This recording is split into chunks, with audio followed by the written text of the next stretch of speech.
Welcome to the Find Your Leadership Confidence podcast with Vicki Nedling. You are about to discover impactful lessons that help you grow as an individual, grow your confidence, and find the positive and good within you, so you powerfully and authentically become the best version of yourself. Be sure you visit our website at www.findyourleadershipconfidence.com. While you're there, subscribe to us via your favorite network. Now tune in, get ready, and enjoy the journey of emerging as a leader of exception in the 21st century. Welcome, everyone, to the Find Your Leadership Confidence podcast. I'm your host, Vicki Nedling, coming to you from Roswell, Georgia. The goal of this podcast is to bring guests and topics that will help you grow as a leader to be able to take your business or your life to that next level. So excited to finally have as my guest, Dai Manuel. Let me tell you about Dai. He has a little bit of a bio here. He is a super dad, and I love this, dating his wife. Yes, thank you. Leading by example, way of living. He's a contagious personality, and you will see that, who is on a mission to positively impact 1 million role models around the globe to lead a fun, F-U-N, personality, healthy life through education, encouragement, and community. He is award-winning digital thought leader, author, distinguished Toastmaster, TEDx speaker, and edutaining keynote speaker, former partner and chief operating officer of a multi-million-dollar retail company, and a sought-after lifestyle mentor, executive performance coach. Dai knows the struggle of the jungle and keeping his health and happiness a priority. He models his work based on the 5 F's: fitness, family, faith, and finances, with an overarching roof of fun, built on a rock-solid foundation of health, nuggets of wisdom, and inspiration to act to be your best self are guaranteed when you connect with Dai. Our theme I chose for today is how to be a champion of change in your life and not a victim. Please join me in welcoming Dai Manuel. Hey! Oh, Vicki, thank you. Change. I wasn't expecting you to read the whole bio, but thank you so much. I'm like, and you and I being so conditioned as Toastmasters, I'm like, I think you need a little applause track when you start to do the intros, because like all I am here is I'm chomping at the bit to want to clap. That's right. I love it. And the great thing is that whenever you say the word change, everybody's like, ah. Yeah. So we're going to kind of break that down a little bit. I always start with a simple question. Where do you call home? Where do you live? Well, I have a good friend of mine from Australia that we got to know quite well while we were living in Bali as a family, and I'm sure we might get there in a second. But, Match was quite an interesting dude. He was very nomadic, a traveler. But and we had a conversation, like, what do you call home? Because we were living nomadically for 5 years with me and my family, and so we're meeting all these other nomadic people, and he's like, home is where the toothbrush is. So, ever since then, I sort of often think about that. And right now, our toothbrush is at our Vancouver home. So we're based in Vancouver, Canada. So for those that are familiar with Seattle and where it's located, we're about 90 minutes north of Seattle. Vancouver is beautiful. Oh, thank you. Yeah, it's I'm obviously I got a bit of a bias, but yes. we've traveled the world. We've had some opportunities to live in some pretty amazing places, but Vancouver is the one where our heart really feels like it's home. Yeah. And so I've been here for all my adult life, but I grew up outside of Toronto. Graduated in 1995, and it was like, peace out, I'm going west, baby. And so I went west, and so Vancouver's home now. Yeah. Awesome. Yeah. So now we get into the hard questions. Why is change so darn hard? Well, think about this, Vicki. Like, you've been someone that's navigated a lot of change in your life, and you embrace change. Now, I don't know if that's always something that we're all just born with. I think it's something that is learned through nature and nurture. But it is something that we can all develop a healthier relationship with, this idea of change. Buddha, about 2,500 years ago, the guy's, pretty smart, right? We often hear about this guy and his teachings, and and this is not coming from a secular place, so please, those that are hearing this, realize it is non-secular, what I'm trying to refer to right now. But in his teachings, he often talked about there's just really only one guarantee in life. One thing that we know for absolute certainty, and that's that nothing will stay as it is. Yeah. Everything's in a constant flux of change.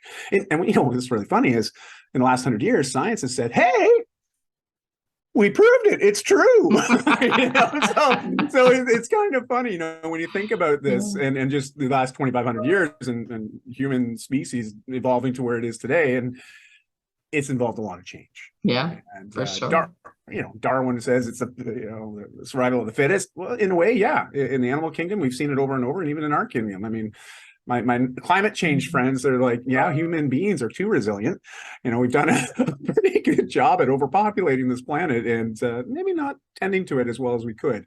But that's changing as well. Yeah, for sure. But change is a relationship with that understanding and how it plays out in our own lives. And I know a lot of us feel quite like a victim at times, where change is forced or thrust upon us without our consent, and we didn't want it. Look at the pandemic. I was going to say COVID. Yeah, exactly. Like, that's just an extreme example of change that's outside of our control, really causing a lot of change for us personally, professionally, and everything in between. So it's something that we can develop a healthier relationship with. Right. But let's be honest, depends on the severity or the significance of that change in our life. It's not easy, but it is often, very often, when we look back on changes that we've navigated, when we get to the other side of that change, we can look back and often say, you know what, as hard as it was worth it. Yeah, for sure. You have to remember that, Yeah. So, what's the biggest change that you've been through, Vicki? Do you think, pandemic aside, but honestly, like, when you think about your own life and things that you've done, what's your biggest change that you've maybe started out as someone not wanting it, but then became, warm to it, or even maybe you actually embraced the idea of change in certain periods? I think the biggest change that I had was whenever I guess I was partway through, maybe 4 years into my working at UPS. And I had always thought I was just, and I don't mean this negatively, but I was just going to be a secretary. I wasn't the leader, and somebody mentored me, saw something more in me than I saw in myself. And you talked about leading by example. That's what I took from, every person that touched my life showed me how to be a better manager. And that was a huge change, Yes. the mindset and where your trajectory took you. Oh, that's beautiful. That you just reminded me of something. Our brains. So there's something interesting. I spoke at a men's conference earlier this year, and there's a gentleman there, a neuroscientist, a guy that had alphabet soup after his name. Those guys that have all those different degrees. And so I was like, he knows what he's talking about, And then he opened up his mouth and he starts talking about basically just neuroscience and this ability that we all have to change. Yeah. But he said, there's one thing about our brains. It's not wired to be happy. Yeah. And I'm like, what do you mean? We're not just born to be happy? And he's like, no, but we are wired to learn. Yeah. And the two most effective ways that we learn is through role modeling or modeling and mentorship. Yeah. So, you and I are both, longtime Toastmasters. And anyone that's been part of that nonprofit organization, you can't help but acknowledge rather vehemently, passionately, that is very true. This idea of learning, because it is mentorship and modeling. That's what is the forefront of that. And I think often we see that in our own lives. And when we have that, especially when we're navigating new things, new experiences, new thought patterns, just newness, right, often involves change. And that modeling and mentorship can be wonderful at helping us navigate change, because trying to do it on our own all the time can be really hard. Like I gave up drinking 13 years ago, and trust me, it was really hard, really hard at first, and I needed some help, but I didn't know how to ask for help. And for those that maybe have seen my TEDx talk last year, I talked about vulnerability as a man, and that part it played in my life. In my early to mid 30s, where it came to alcohol, my relationship with alcohol was not good. And I know I needed to make some changes, but I didn't know how to do it. So change, it presents itself to us all the time, like daily, but sometimes it's those really big changes that can be really challenging for us, because change, it's rarely easy, but it's almost always worth it. And we just have to remember that, And I think one of the points that you made was important, that when you're going through a change, don't try to do it alone. That, surround yourself with people with like-minded, that are positive, that will be somebody for you to just bounce off things. They might not be telling you or advising you or coaching you. All they're doing is listening. And that's so very important for you to be able to get through a change. I agree with you fully. It's, I mean, change, it is a relationship, and it's our relationship to that word. And if we think about that as it relates to almost any aspect of our lives, it's usually this firsthand experience, or whatever that experience was for us, whether positive or negative. It often shapes our bias towards future experiences like that. And we have to remember that's sort of how our brain works. I mean, we have 60 to 80,000 thoughts a day going through our minds. And I mean, if you actually sat there to try to acknowledge and document every one, I mean, you would never leave your bed. Like, you'd be there just, oh, there's another one. There's another one. There's another, like, it would be just impossible to do anything. And so as such, our minds they're very sophisticated computers, and they're constantly reorganizing and putting things into buckets, so to speak, and getting very quick at sorting information. So what's relevant and not relevant, and maybe, let's interested, but come back to that later, so we have this ability of sort of compartmentalizing, and it allows us to get through the day, and it can be exhausting sometimes just to navigate the day. And all of a sudden now you throw something in there on top of it that has to rewire us to do something new, to create a new result in our life, like a fitness or a health change. And think about most of our motivations most of the time when it comes to making a health change specifically. And I'm using this as an example because I have yet to meet anybody that hasn't at some point in their life said, you know what, I want to prioritize my health more.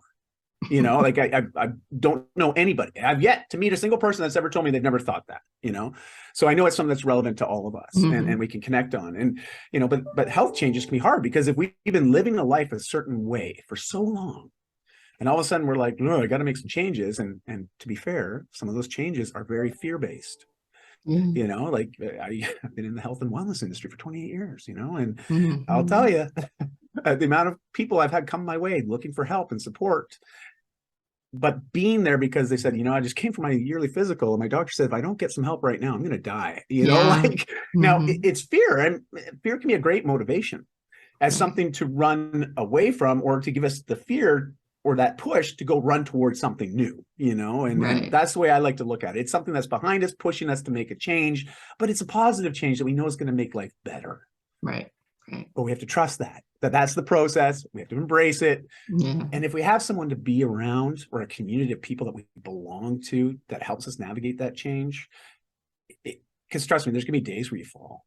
There's going to be days where you're like, why am I doing this? This sucks. I don't want to do this.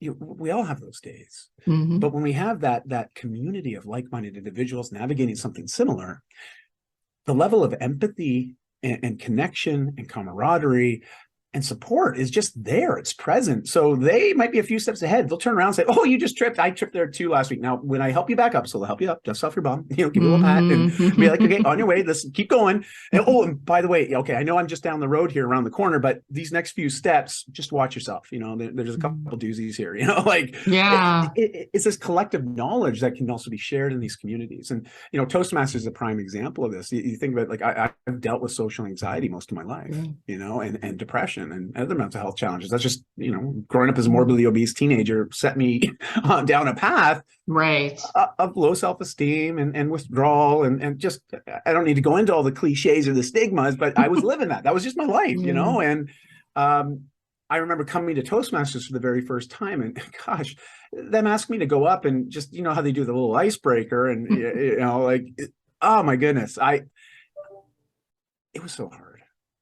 I was petrified, I was shaking, my hands were sweating, like my heart rate must have been going 160 beats a minute. Like, it was just, I could feel perspiration. Like, I could feel like just everything, all these physical responses to that fear and anxiety that was brought up by that. And But you know what was also so cool is that there was all these smiling faces. Yeah. There were people that had intimated, it's okay, just keep going. It's all good. We're all Right. friends here. Don't worry about it. Like they were so understanding and empathetic because they too, at some point in their career or relationship with Toastmasters, had experienced it as well.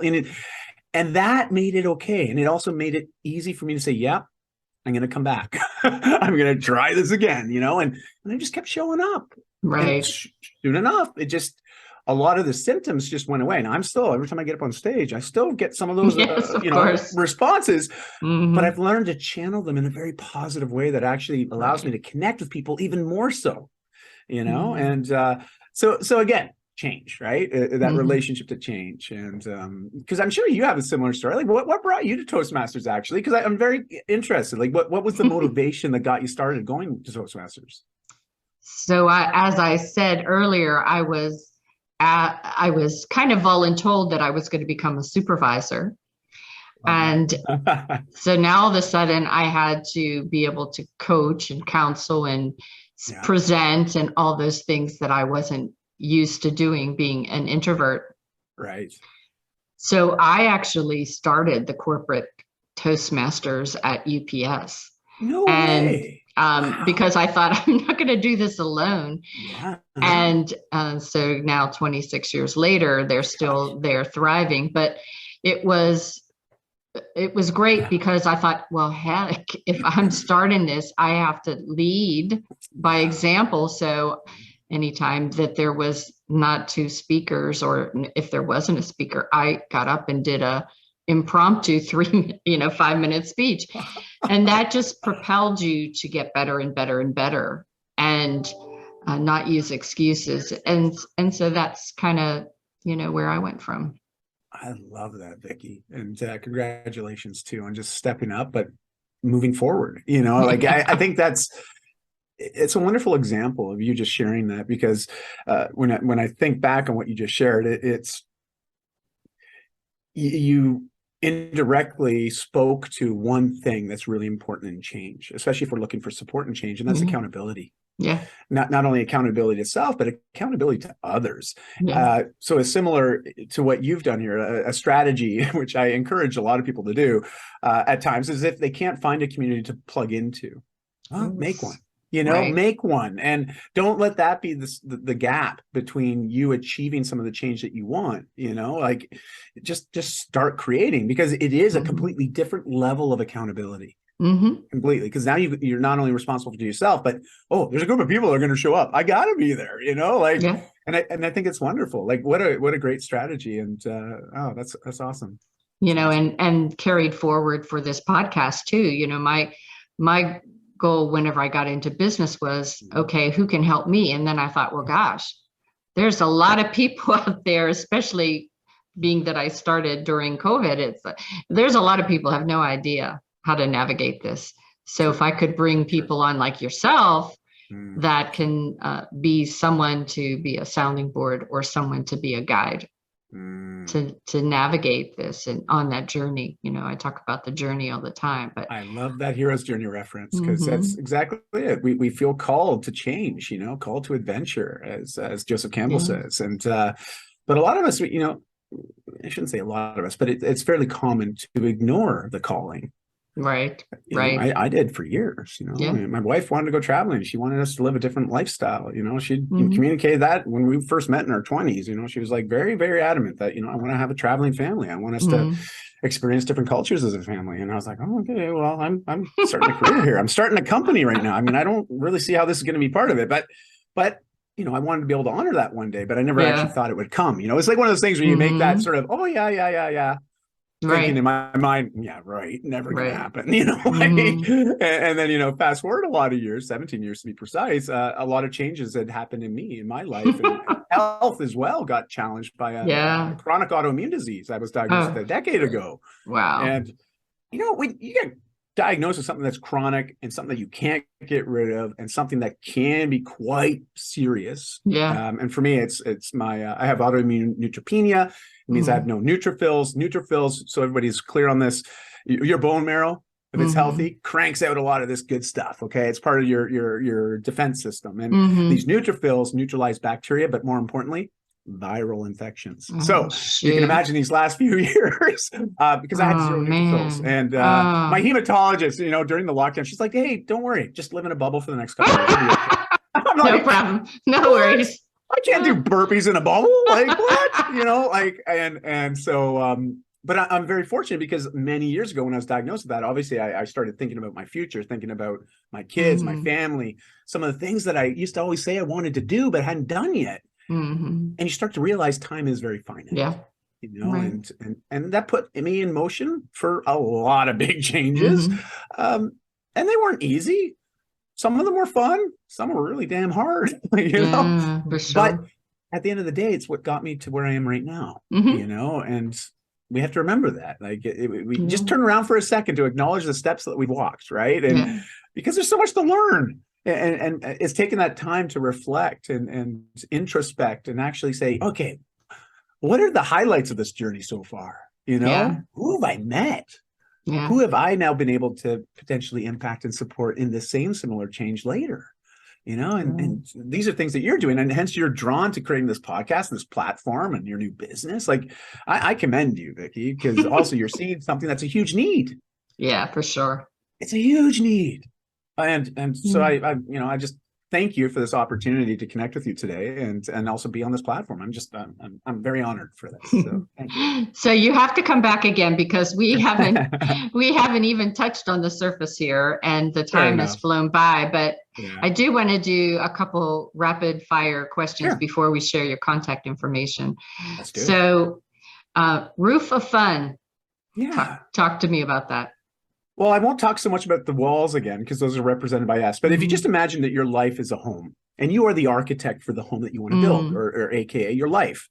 Well, I like alliterations, the writer that I am, and also learning to speak, as you know, both of us as speakers. Alliteration can help people remember stuff, and especially myself. Okay, so I use the 4 F's, actually 5 F's, to reference the roof, the 4 walls on a foundation of health. And the roof, though, is so important because it encompasses and overarches everything in my life. And it's that idea of if you're not smiling at least once a day, there's room for improvement, that's all. And because it's that joy, that fulfillment, that happiness that we gain through living a great life, and believe me, there's going to be those down moments. There's those really bad days. We all have them. But how long do we stay down?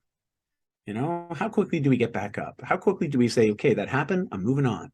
And that resiliency takes time to develop, but if you have a lot of fun and joy in your life, I'll tell you, you get up a lot more quickly. You just do. So that fun is important. It's really important to quality of life. For sure. Okay, so we have to go right to your contact information. All right, sounds good. And I mean it. You're just going to have to come back in a couple of weeks, and we're going to have to talk again. I love it, Vicki. Hey, let's do it. And this time it won't be as long. I'll get much better at actually keeping the appointments. And just so everybody knows, Vicki is the most patient woman I know. She is amazing. And anyways, yes, no, I would love that, Vicki. Thank you. All right. So if you're listening in and not seeing this, I'm going to share contact information, and I will read the website so that you can take that down. So get your pencil and paper, people. So it's very simple. He's made life very simple for you. His website is www, capital D like David, AI, capital MANUEL.com. That's DaiManuel.com. Social media, you can just find him by searching his name, Dai Manuel. Again, that's DAI, capital MANUEL.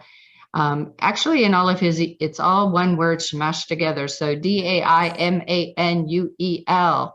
You can find him on Facebook, TikTok, Twitter, Instagram, LinkedIn, Pinterest, and YouTube. Make sure you connect with him. Go to his website, check out what he's got there, and definitely connect with him on the social media platforms that you love the most. Well, it has been wonderful talking with you again. We have to do this again because I have tons more questions to ask you, and change is something that I think people need to really discuss a lot more than we do. We try to avoid it, and that's not going to help us get better. So true enough. Thank you so much. been wonderful having you. Absolutely. And as I tell everyone, life is a journey and it's up to you to enjoy the ride. This is Vicki Nettling signing off. Thank you for tuning into the Find Your Leadership Confidence podcast with Vicki Nettling, where we share impactful lessons that help you grow as an individual, grow your confidence, and find the positive and good within you so you powerfully and authentically become the best version of yourself. Remember to visit our website at www.findyourleadershipconfidence.com and enjoy even more great episodes like this one. Again, while you're here, subscribe to us via your favorite network. We look forward to seeing you next time on the Find Your Leadership Confidence podcast.